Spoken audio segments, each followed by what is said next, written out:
मोटापे का वाहिद इलाज बगैर किसी दवा और एक्सरसाइज के 1 घंटे में 500 ग्राम से लेकर 1 किलो तक वजन कम किया जाएगा। नई टेक्नोलॉजी के जरिए ट्रीटमेंट किया जा रहा है SPS slimming and beauty clinic में। इस इलाज से आपको किसी भी तरह के साइड इफेक्ट्स भी नहीं होंगे।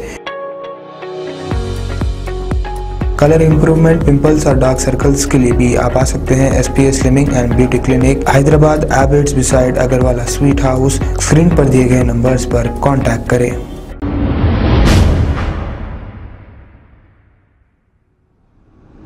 अस्सलाम वालेकुम नाजरीन, मैं हूं मोहम्मद अब्दुल हकीम। आइए देखते हैं आज का ये खबरनामा।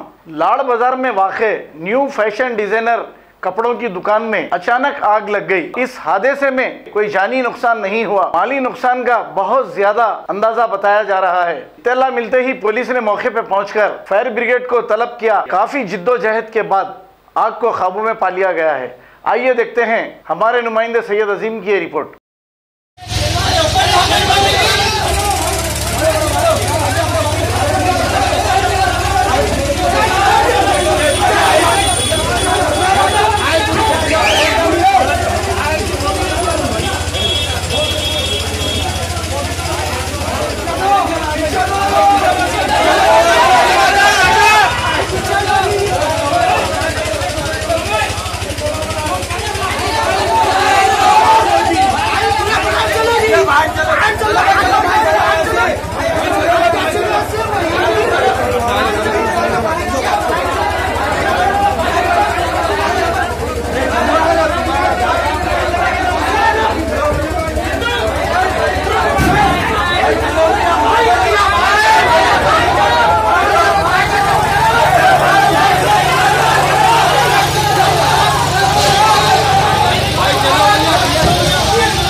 मोटर लगाओ, बोलो पानी का पाइप छोड़ो, बोलो लगी हुई है।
खबर है शहर की, खबर है गाँव की, खबर है सारी दुनिया की। 7H न्यूज पसंद आए तो लाइक कीजिए, शेयर कीजिए और सब्सक्राइब करना ना भूलें। 7H news.